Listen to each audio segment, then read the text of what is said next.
اعوذ باللہ السمیع العلیم من الشیطان الرجیم بسم اللہ الرحمن الرحیم الحمد للہ رب العالمین والصلاة والسلام علی اشرف الانبیاء والمرسلین حبیب الہ العالمین سیدنا و نبینا ابی القاسم محمد وعلی آلہ الطیبین الطاہرین المعصومین سیما علی بقیت اللہ فی العالمین وخاتم ائمۃ المعصومین الکہف الحسین وغیاث المستر المستکین ملجأ الہاربین وعصمت المعتصمین ارواحنا وارواح العالمین لتراء بمقدمہ فدا عجل اللہ تعالی فرجہ الشریف واللعنۃ الدائمۃ الباقیۃ علی اعدائہم وقتلتہم وغاصب حقوقہم اجمعین۔ عزیزان گرامی، السلام علیکم ورحمۃ اللہ وبرکاتہ۔ آج آپ کے سامنے اہل بیت علیہم الصلاۃ والسلام کی فضیلت کے تعلق سے ایک بات پیش کرنا ہے جس کا تذکرہ قرآن کریم میں ہے اور جس کو لوگوں نے تسلیم کیا ہے۔ قرآن کریم کی یہ آیت اہل بیت علیہ السلام اور خاص کر مولا کائنات حضرت علی بن ابی طالب علیہ الصلاۃ والسلام کی بے پناہ فضیلت کی دلیل ہے۔ یہ بات ہم آپ کی خدمت میں عرض کرتے چلیں کہ قرآن کریم کا انداز یہ ہے، قرآن کریم نے کبھی صاحبان فضیلت کا نام لیا ہے جیسے ماں محمد رسول، اور کبھی خداوند عالم نے صاحبان فضیلت کا تذکرہ ان کی خصوصیات اور صفات کے ساتھ کیا۔ الذین آمنوا وعملوا الصالحات یوم من الناس من یشری نفسہ ابتغاء مرضات اللہ۔ کچھ لوگ ہوئے جو اللہ کی خاطر اپنے نفس کا سودا کرتے ہیں، نفس کو اللہ کی خاطر بیچ دیتے ہیں۔ یہ قرآن کریم کا انداز ہے، اور اس بنا پر ہمیں قرآن کریم کی ساری آیتوں کی تفصیل کے لیے پیغمبر اکرم صلی اللہ علیہ وسلم سے رجوع کرنا چاہیے کہ انہوں نے اس آیت کی تفسیر کس طرح سے بیان فرمائی ہے۔ اس طرح سے آیت کا شان نزول کی آیت کن کی شان میں نازل ہوئی ہے یہ بتاتا ہے اس فضیلت کے حامل کون لوگ ہیں، فضیلت کن کو شامل ہے۔ ان فضیلتوں میں جو بہت ہی عظیم فضیلتوں میں ایک فضیلت ہے، وہ فضیلت مباہلے کی فضیلت ہے۔ اس میں جو اہل بیت کو درجہ دیا گیا وہ کسی ایک کو درجہ نہیں دیا گیا ہے، اور یہ مباہلہ پیغمبر اکرم صلی اللہ علیہ وسلم کی زندگی کے آخری دنوں میں ہوا ہے۔ لہذا یہ وہ زمانہ ہے کہ جب مدینہ اصحاب پیغمبر سے چھلک رہا تھا، اور پیغمبر کے اصحاب کی تعداد اچھی خاصی ہو چکی تھی، اور ان اصحاب میں بڑے بڑے لوگ بھی موجود تھے۔ جناب سلمان جیسے صحابی تھے، جناب ابوذر جیسے صحابی، جناب مقداد، جناب عمار یاسر، اور بقیہ لوگ بھی جن کو لوگ بڑا بڑا تصور کرتے ہیں، وہ بڑے بڑے لوگ بھی اس زمانے میں وہاں پر موجود تھے اور باقاعدہ موجود تھے۔ لیکن اس مباہلے میں پیغمبر اکرم ان میں سے کسی کو ساتھ لے کے نہیں لے گئے۔ قصہ مباہلے کا یہ ہے کہ نجران کے رہنے والے کچھ عیسائی پیغمبر اکرم صلی اللہ علیہ وسلم کی خدمت میں حاضر ہوئے اسلام کی حقانیت کو سمجھنے کے لیے اور اپنے دین کے تعلق سے بحث کرنے کے لیے۔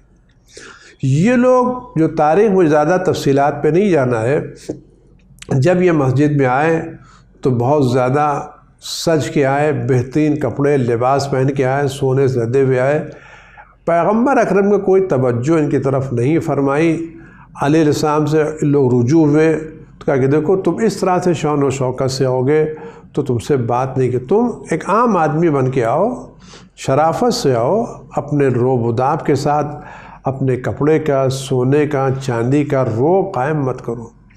یہ لوگ آئے اور اس کے بعد گفتگو شروع ہوئی جناب عیسیٰ کے بارے میں، اور ان لوگوں کا کہنا یہ تھا کہ جناب عیسیٰ چونکہ بغیر باپ کے پیدا ہوئے لہذا وہ اللہ کے فرزند ہیں اور وہ ابن اللہ ہیں۔ جناب پیغمبر اکرم صلی اللہ علیہ وسلم نے ان کو بہت سمجھایا، دلیلیں پیش کی اور کہا دیکھو کیا تم لوگ جناب آدم کو بھی اللہ کا بیٹا تصور کرتے ہو؟ نہیں۔ آیا جناب آدم عبد خدا ہے، مخلوق خدا یا فرزند خدا ہے؟ کہ جناب آدم عبد خدا ہے، نبی خدا ہے، اللہ کے بندے ہیں۔ کہ جناب آدم کا ماں باپ کون تھا؟ کہ جناب آدم تو بغیر ماں باپ کے پیدا ہوئے۔ کہ اگر جناب آدم بغیر ماں باپ کے پیدا ہو کر کے بندہ خدا ہو سکتے ہیں اور فرزند خدا نہیں ہو سکتے تو جناب عیسیٰ بدرجہ اولا فرزند خدا نہیں ہیں بلکہ عبد خدا ہیں، خدا کے بندے ہیں، خدا کے رسول ہیں، خدا کے نبی ہیں۔ قرآن نے فرمایا ان مثل عیسیٰ عند اللہ کا مثل آدم، جناب عیسیٰ کی مثال اللہ کے پاس جناب آدم کی طرح، خلقہ من تراب، خدا نے جناب آدم کو مٹی سے پیدا کیا، ثم قال له کن فیکون، جب کہ تو ہو جا تو ہو گئی۔ یعنی خدا بند عالم کی خلقت کسی چیز کی محتاج نہیں ہے، خدا بند کسی چیز کو پیدا کرنے کا کن فیکون کہا اور ہو گئی۔ لہذا یہاں ولادت نہیں ہے، یہاں کن فیکون کی، جس طرح خدا بند عالم ایک مٹی کے پتلے کن فیکون سے نبی بنا سکتا ہے تو خدا بند عالم اسی طرح سے ایک ماں کے پیٹ میں کسی بچے کو پیدا کر سکتا ہے۔ یہ بغیر باپ کا ہونا ابن اللہ فرزند خدا ہونے کی دلیل نہیں ہے۔ لیکن ان لوگوں نے یہ باتیں تسلیم نہیں کی۔ بات واضح تھی، درست تھی، حق کے مطابق تھی، لیکن انہوں نے اس باتوں کو اس لیے قبول نہیں کیا۔ اگر آج ان باتوں حقیقت کو قبول کر لیتے جو بالکل صاف ہیں، اگر جناب عیسیٰ اس بنا پر فرزند خدا ہو سکتے ہیں کہ بغیر باپ کے پیدا ہوئے ہیں تو جناب آدم کو تو بدرجہ اولا فرزند خدا ہونا چاہیے کہ ان کے تو نہ باپ تھے نہ ماں تھی۔ لیکن کوئی بھی جناب آدم کو فرزند خدا نہیں کہتا، سب جناب آدم کو عبد خدا کہتے ہیں، بندے خدا کہتے ہیں۔ تو اگر وہ کن فیکون سے پیدا ہونے کے بعد بندے خدا ان کے ماں باپ نہیں ہیں تو جناب عیسیٰ تو بدرجہ اولا عبد خدا ہو سکتے ہیں، اور عبد خدا ہیں، ان کو خدا کا بندہ، ان کو خدا کا بیٹا نہیں کہا جا سکتا۔ لیکن ریاست، حکومت، اقتدار، یہ وہ چیزیں ہوتی جو انسان کو حقیقت قبول کرنے سے روک دیتی ہیں، اور یہی ہوا، حق ہے روک دیا۔ تو اس پر قرآن کہتا ہے کہ سورہ مائدہ کی آیت نمبر، سورہ آل عمران کی آیت نمبر 61 ارشاد فمن حاجک فیہ من بعد ما جاءک من العلم، یہ پیغمبر جب علم آنے کے بعد، حقیقت روشن ہونے کے بعد، بات واضح ہونے کے بعد اگر یہ لوگ کٹ حجتی پر آمادہ ہو جائیں، کسی طرح سے بات کو ماننے کے لیے تیار نہ ہو، فقل، آپ ان سے کہ فقل تعالوا، آؤ، ندعو ابناءنا و ابناءکم، ہم اپنے بیٹوں کو بلائیں تو اپنے فرزندوں کو بلاؤ، ونساءنا و نساءکم، ہم اپنی عورتوں کو بلائیں تو اپنی عورتوں کو بلاؤ، وانفسنا وانفسکم، ہم اپنے نفسوں کو، اپنی جان کو، اپنی روح کو، اپنوں کو بلائیں تو اپنوں کو بلاؤ، ثم نبتہل فی المباہلہ کریں، فنجعل لعنتنا علی الکاذبین، اس کے بعد ہم قرار دیں اللہ کی لعنت ان پر جو جھوٹے ہیں۔ مباہلہ کا مطلب کیا ہے؟ یہ مباہلہ آج بھی برحق ہے، آج بھی برحق ہے، اور یہ مباہلہ کئی جگہ ہو بھی چکا ہے۔ مباہلہ کا مطلب ہے اگر کوئی بات آدمی حق کی بات کو واضح ہونے کے بعد حق کو تسلیم نہ کرے، کٹ حجتی پر آمادہ ہو جائے، بحثہ پر آمادہ ہو جائے، بات کو کسی صورت میں قبول کرنے کے تیار، راستہ ہے کہ اب میدان میں آئیں اور خدا کی بارگاہ میں دونوں ہاتھوں کو بلند کریں اور خدا سے کہ پروردگار، ہم دونوں تیری بارگاہ میں یہ فریاد لے کے آئے ہیں، اگر ہم میں سے جو حق پر نہ ہو، جو باطل پر ہو، خدا اس پر اپنی لعنت نازل فرما، اس کو ہلاک کر دے۔ یہ کہ میدان میں آئیں اور خدا کی بارگاہ میں ہاتھوں کو بولیں گے پروردگار، ہم میں سے جو شخص حق پر نہ ہو، باطل پر ہو، تو اس پر اپنی لعنت نازل فرما، عذاب نازل فرما، اس کو ہلاک فرما۔ اس سے نتیجہ لکھتا ہے کہ جو شخص باطل ہوتا ہے وہ ہلاک ہو جاتا ہے۔ اس طرح کا ایک مباہلہ واقع کربلا میں بھی ہوا ہے، جب اصحاب امام حسین علیہ السلام کے درمیان اور یزیدی فوج کے درمیان ایک مباہلہ ہوا، تو جب وہ بات یزیدی فوج کا آدمی کسی طرح سے بات ماننے کے لیے تیار نہیں تھا، تو اصحاب امام حسین نے مباہلہ کیا، وہیں وہ یزیدی فوج کا آدمی مر گیا، عذاب نازل ہو گیا۔ یہیں سے بہت پہلے لندن میں ایک سیریل چل رہا تھا المستقلہ کے نام، ایک چینل مستقلہ کے نام کے اوپر، اس میں ایک ڈیبیٹ چل رہی تھی شیعہ اور غیر شیعہ کے درمیان، حقانیت اہل بیت ونب پر۔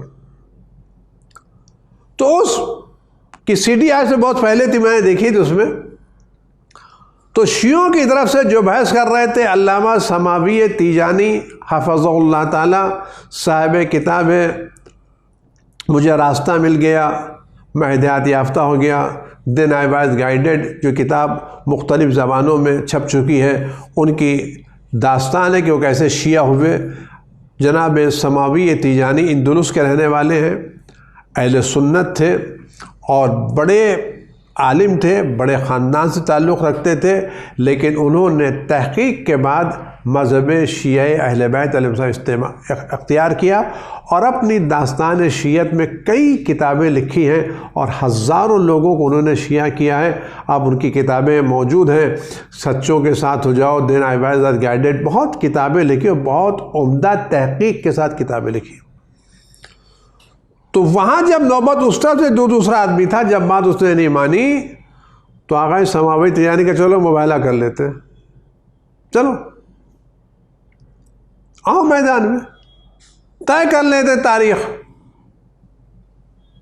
طے کر لیں، آؤ تاریخ کر لیتے، مباہلہ کر لیتے۔ تو سامنے والا حاضر نہیں ہوا۔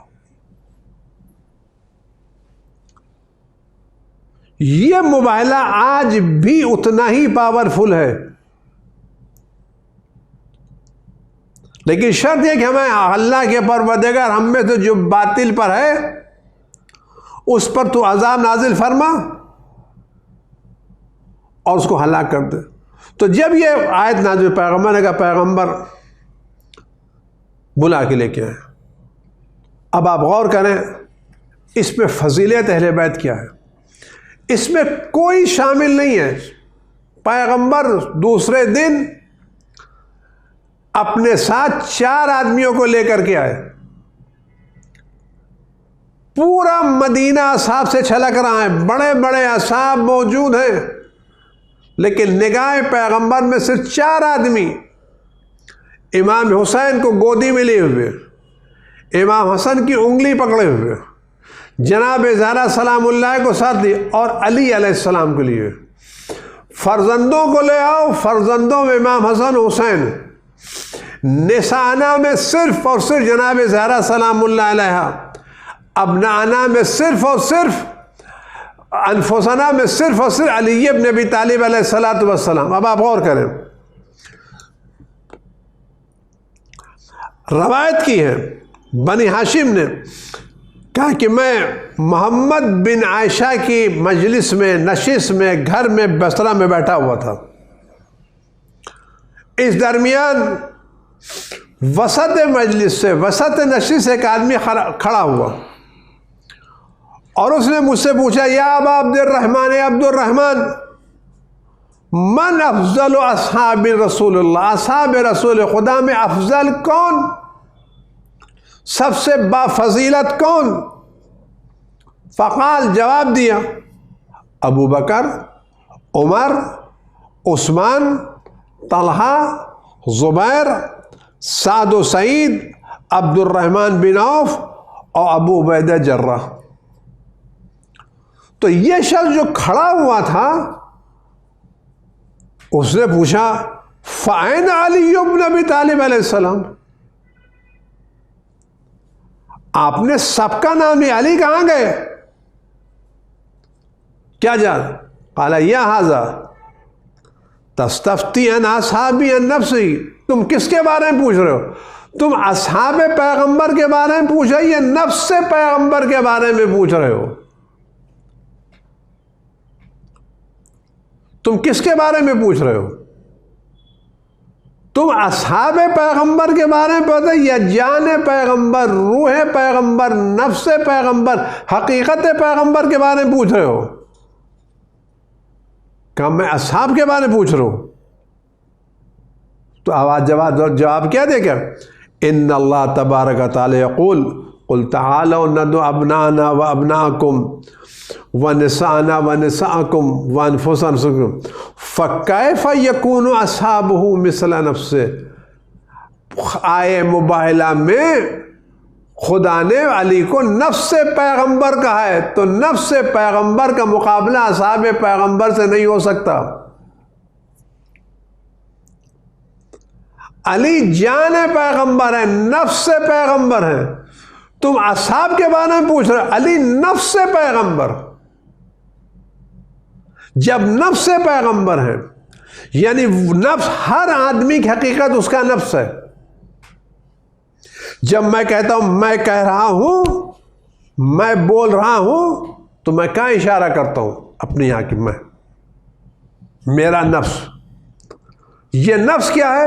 ایمان اس نفس میں، عمل اس نفس میں، معرفت اس نفس میں، اخلاق اس نفس میں، فضائل اس نفس میں۔ انسان کی ساری اچھائیاں، سارے فضائل، سارے کمالات اس نفس میں۔ اعضاء و جوارح ان فضائل کے اظہار کا ذریعہ ہیں، ورنہ مرکز فضائل، مرکز معرفت، مرکز حقائق نفس۔ تو آپ غور کریں، یعنی وہ ساری باتیں، وہ ایمان، وہ معرفت، وہ اخلاق، وہ خدا سے قربت، وہ ساری چیزیں جو پیغمبر کو حاصل ہیں، چونکہ علی نفس پیغمبر ہیں لہذا وہ ساری چیزیں علی کو بھی حاصل ہیں۔ اگر علی کا نفس بالکل پیغمبر جیسا نہ ہوتا تو خداوند عالم کبھی اس آیت میں علی کو نفس پیغمبر قرار نہیں دیتا۔ یعنی وہ ساری خصوصیات جو پیغمبر کو حاصل ہے وہ نفس پیغمبر علی ابن ابی طالب علیہ السلام کو حاصل ہے۔ تو نفس پر سارے کمالات کا مجموعہ نفس، اور نفس کی حقیقت کو کون جانتا ہے؟ صرف خدا۔ میرے دل میں کیا اچھائیاں ہیں، کیا برائیاں ہیں، میں بھی نہیں جانتا، خدا جانتا ہے۔ خدا کو معلوم ہے کہ نفس پیغمبر میں کیا فضائل و کمالات ہیں۔ اگر ان فضائل و کمالات کو خدا جاننے کے بعد کسی کو نفس پیغمبر قرار دے رہا ہے تو اسی وقت وہ نفس پیغمبر ہو سکتا ہے جب فضائل و کمالات میں پیغمبر جیسا ہو۔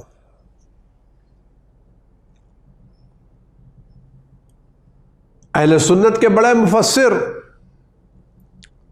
جار اللہ محمود زمخشری اپنی کتاب تفسیر کلکشاف میں صفحہ 1 جلد 1 صفحہ 434 میں لکھا ہے کہ جب نصارہ نجران عیسائی آئے تو رسول خدا صلی اللہ علیہ وسلم صبح اسراء سے نکلے کہ امام حسین کو اپنی گودی میں لیے ہوئے تھے، امام حسن کا ہاتھ پکڑے ہوئے تھے، جناب زہرا سلام اللہ ان کے پیچھے پیچھے چل رہی تھی، اور علی علیہ السلام جناب زہرا کے پیچھے تھے، اور کیا فرما رہے تھے؟ اذا انا دعوت، جب میں دعا کروں تو تم لوگ میری دعا پر آمین کہنا۔ دعا پیغمبر کہیں گے، آمین یہ کہیں گے، کہتے ہیں آمین جب کہ دعا قبول ہے۔ یہ پیغمبر کی دعا کب قبول ہوگی؟ جب یہ 4 آدمی پیغمبر کی دعا پر آمین کہیں گے۔ تو جب یہ لوگ لے کر وہاں پہنچے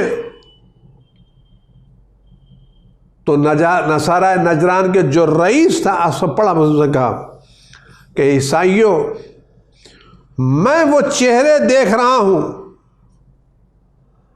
اگر اللہ چاہے تو ان کے بنا پر پہاڑ اپنی جگہ سے ہٹ جائیں گے، ان سے مباہلہ نہ کرو ورنہ ہلاک ہو جاؤ گے۔ اس کیا فرماتے ہیں زمخشری، فیہ دلیل لا شیء اقوی انہ علی فضل اصحاب الکسا،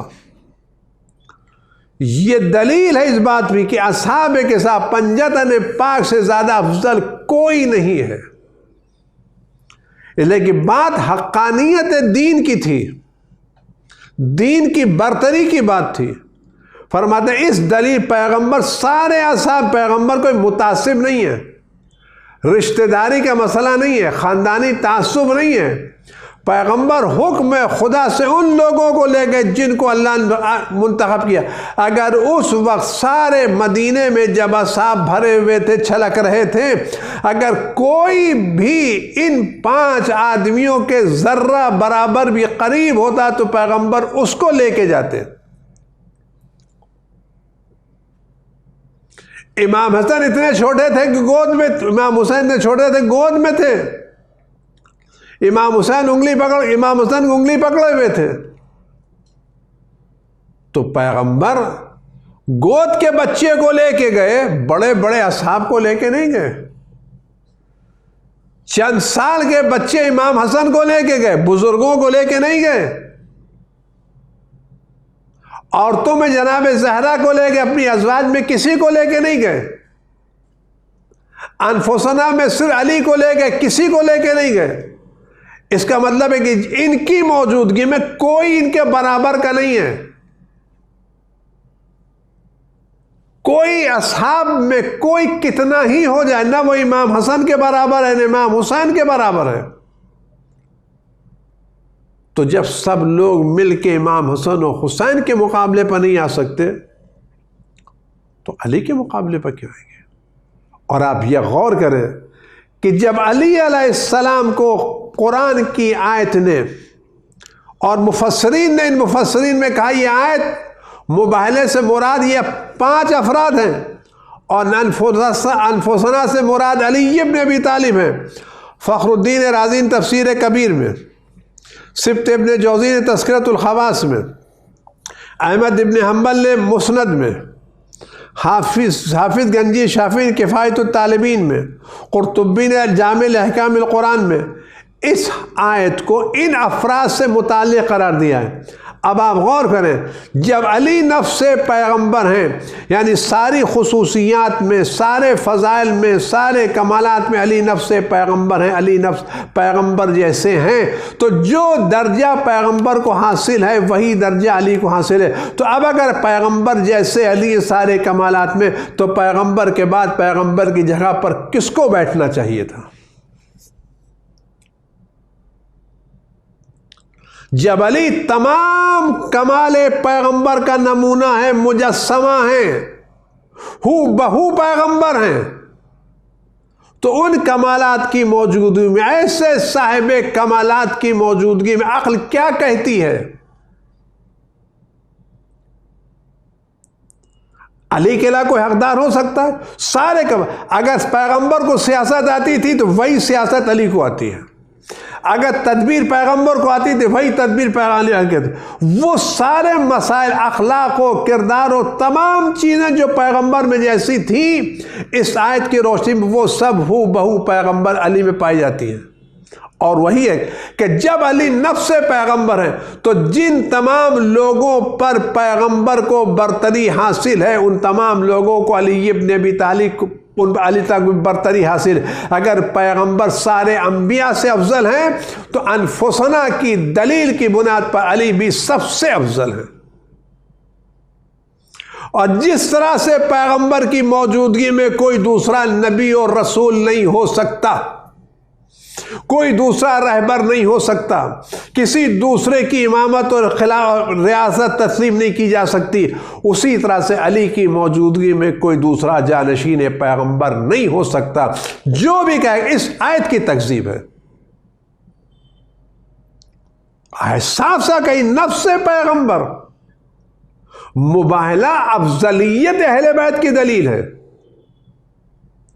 بزرگی اہل بیت کی دلیل ہے، لوگوں نے تسلیم کیا ہے۔ اگر اس کے بعد بھی کوئی نہ مانے تو یہ تو ایسا ہی کوئی آدمی دوپہر کے وقت زیر آسمان کھڑا ہو، بادل صاف ہو، سورج چمک رہا ہو اور کہ مجھے سورج نظر نہیں آتا، تو ایسے کا کوئی علاج نہیں ہے۔ لہذا یہ علی علیہ السلام مباہلہ بہترین دلیل ہے افضلیت اہل بیت کی، اور بہترین دلیل ہے حقانیت ولایت و خلافت اہل بیت کی۔ میں پھر اس کروں، جب علی نفس پیغمبر ہیں اور بالکل ہو بہو پیغمبر ہیں، پیغمبر کے بعد علی کے علاوہ کوئی جانشین پیغمبر نہیں ہو سکتا۔ ہم کو فخر حاصل ہے کہ ہم نے اس آیت کی روشنی میں پیغمبر کے بعد اس کی امامت تسلیم کی جو پیغمبر جیسا لگتا ہے، فضائل میں، کمالات میں، اخلاق میں، قربت خدا میں، عصمت میں بالکل پیغمبر جیسا ہے۔ لہذا ہماری دعا ہے یہ سلسلہ انشاءاللہ آگے رہے، باقی رہو، اسی ولایت اور محبت پر خدا ہم سب کو زندہ رکھے، اور اسی ولایت اور محبت پر ہماری موت ہو، اور اس سلسلے کے آخری کڑی حضرت حجت ابن حسن عسکری صلوات اللہ علیہ کی خدمت میں روز عید مباہلہ کی تبریک پیش کرنے کی ہم سب کو سعادت نصیب ہو۔ والسلام علیکم ورحمۃ اللہ وبرکاتہ۔